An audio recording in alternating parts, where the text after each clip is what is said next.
à long terme. waaw mais xam nga vision moom ça se traduit par des actes. Oui. léegi on verra bien les actes qui seront posés pour l'agenda de transformation économique et sociale. si kaw loolu mi ngi dépendre encore une fois si investissement yi fi ñu koy orienté ak lan nga si def lié aux pôles territoriaux surtout jàpp naa ni si yooyu daal la ñu war a mën a sukkandiku pour mieux faire avancer les choses mieux faire avancer le pays en nous appuyant si ñi nga xam ne ñoo ëpp solo si dëkk bi muy ndaw ñi muy jeunes yi parce que jeunes yi ñoo soxla liggéey jeunes yi ñoo am kattanu liggéey wàllu mbay baa ngi fi wàllu élevage ngi fi waaye yeneen métier mi ngi fi yoo xam ne dëkk bu nekk potentiel bu mu am buñ ko exploité dafa naa ndaw yi daañu fi gën a mën a gis seen bopp te jàpp naa ni pôles territoriaux yi effectivement noonu lañ ko libellé te bu ñu si demee gëm naa ni effectivement dina jur loo xam ne lu am solo lay doon. le choix de la Chine aussi mu nekk benn choix bu gratuit parce que tamit le fait que premier ministre bàyyi dëkk yu bëri dem choisir la Chine pour njëkk fa def tournée bi nga xam ne ni dem na koy def ci réewu tugal yi loolu tamit am na lu mën a tekki ci vision Sénégal bu am par rapport ak les pays puissants. Oui, bien sûr la Chine c'est un allié incontournable c'est un partenaire incontournable c'est un partenaire privilégié. Oui. Chine c'est l'une des premières puissances. si wàllu koom si wàllu leneen ak leneen. donc dem ci moom wuti rooti andi comme ni ko président moo fa jiitu signé woon ay accord premier ministre dem gën ko renforcer. mais c'est toujours bon loolu jàpp naa ne lu ñu war a saluer la. lu ñu war a saluer la dans la mesure où Sénégal moo si gën a gagné. waaw Chine moom mi ngi wëy di yokk investissement yi fii.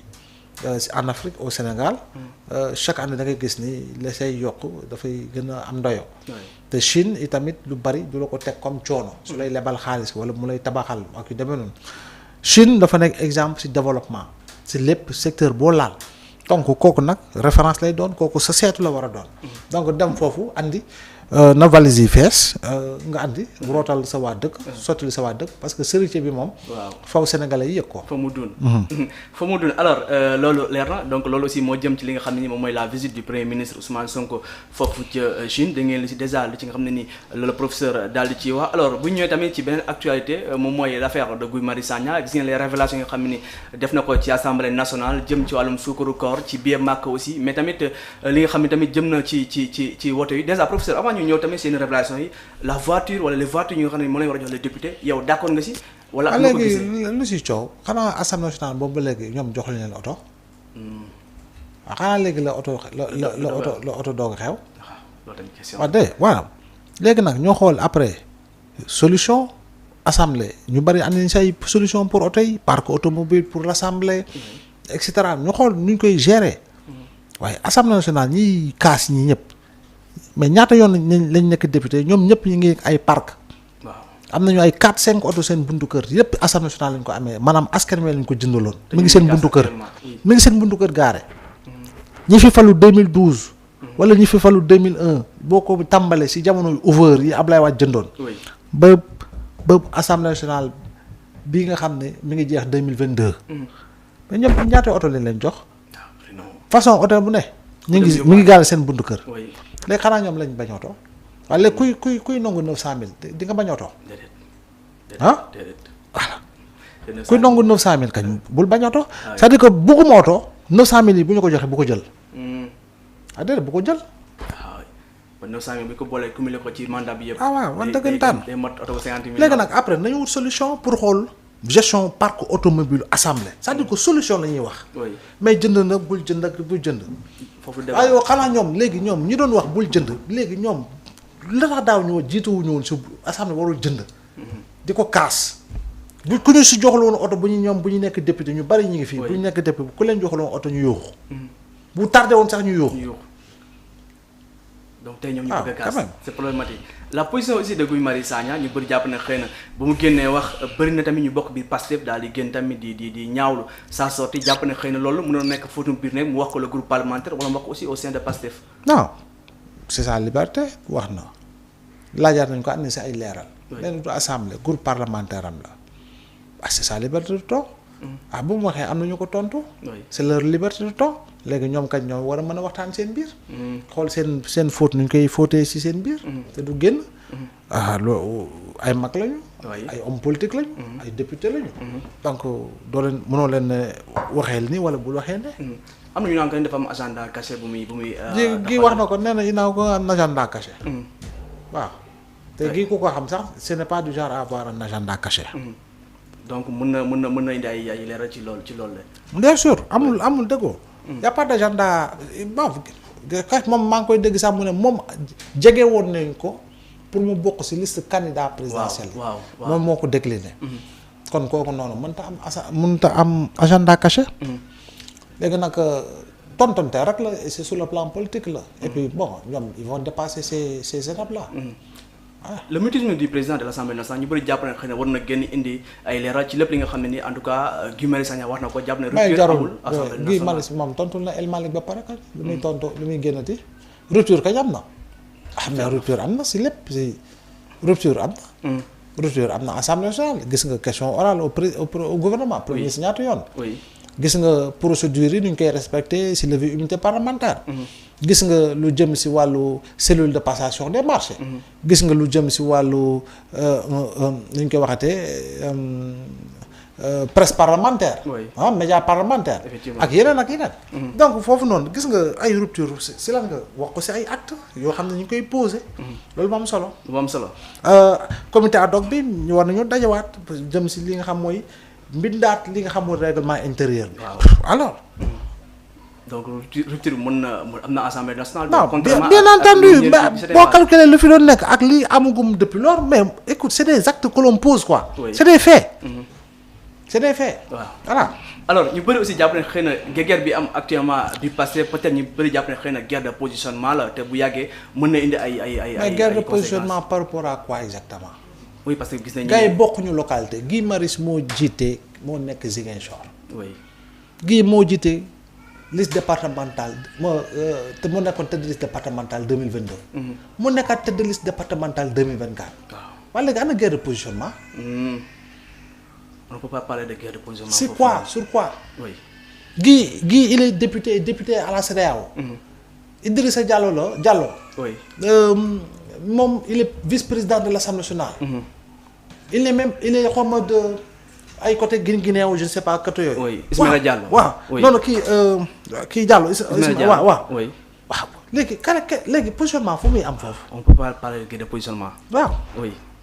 donc c'est loolu la. te encore que c'est des députés. waaw ils sont élus au suffrage universel. à l'image du président. kon lu fu ñuy guerre position. positionnement foofu noonu. c'est clair alors dañuy jeexale ci li nga xam ne aussi moom mooy xëy na lu ñuy dab ci xibaar moom moo jëm ci ville de Dakar donc ki nga xam moom mooy Papa Alioune Gningue moom conseil municipal daal nay officiellement saisi le préfet du département pour demander l'organisation d'une nouvelle élection à la mairie de Dakar donc cette demande intervient plus de 6 mois après la révocation de Barthélémy Diaz donc la ville est toujours dirigée par un intérimaire Mbow noo gisee tamit cette affaire. mais mooy dëgg nag élection de forum. dafa war a am. c'est-à-dire que su ma nee élection mooy ñoom seen biir dañoo war a def kii. comme bu ñu wàccee Khalifa Sall dañoo def élection. après c'est ñu fal Rose Wardini. voilà ñu xool. donc wax na dëgg bu ko moo ko laaj kañ moom texte yi lu mu wax nag moom autorité administrative na sukkandiku ci texte yi organiser élection. en toute démocratie conseil municipal bi fal maire. voilà ñu mën a voilà parce que la situation de la mairie de Dakar tamit interpellé nañu bëri depuis près de 6 mois amuñu maire aussi te le débat dañ ko daal di teg ci suuf tamit c'est bien ñu relancer les choses pour ñu mën a am maire tamit le plus rapidement possible professeur. waaw loolu daal moo sam solo. il faut quand même intérim bi comme nuñ ko tànnee noonu après ñu dem élection. gars yi nag xool kan la conseil bi fal. jàpp naa ne loolu tamit dina doon lu baax.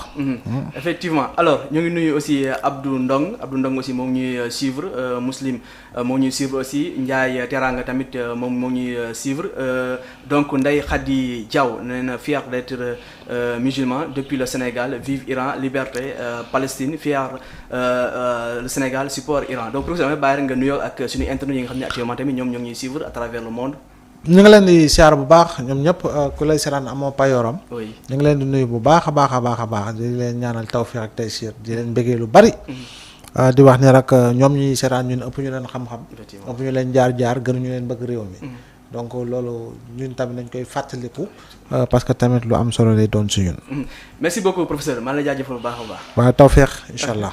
jërëjëf professeur alors tey jii ci émission face à l'actu gis ngeen on a développé et on a fait presque le tour de l'actualité waxtaan nañ tamit ci pàcc bu yaatu ci li nga xam ne ni jëm na ci conflit bu dox ci diggante Iran ak Israël donc conflit bi nga xam ne ni actuellement dañoo annoncé li nga xam ne ni moom mooy cessez-le-feu donc loolu annoncé par le président américain di Donald Trump donc gis nañu aussi te ne mettre na en garde li nga xam ne ni moom mooy Israël mu éviter toute attaque jëmale ko ci li nga xam ne ni moom mooy Iran ginnaaw bi nga xam ne ni annoncé nañu lii di cessez-le-feu bi donc tamit Iran démb daal dinay riposter après attaque des États-Unis donc au lendemain de l'attaque américaine sur les sites nucléaires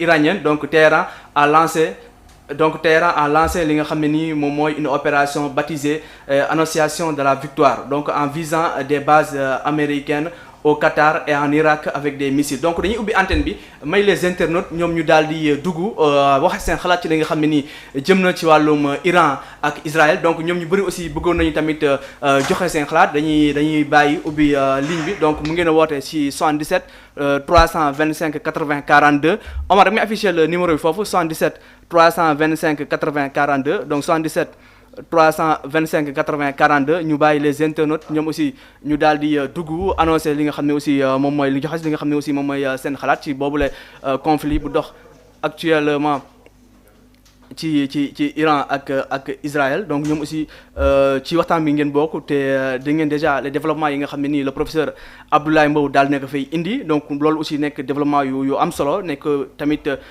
li nga xam ne nii moom moo jëm ci boobule conflit donc mu ngeen a woote ci 77 325 80 42 77 325 80 42 Omar da nga may afficher le numéro bi.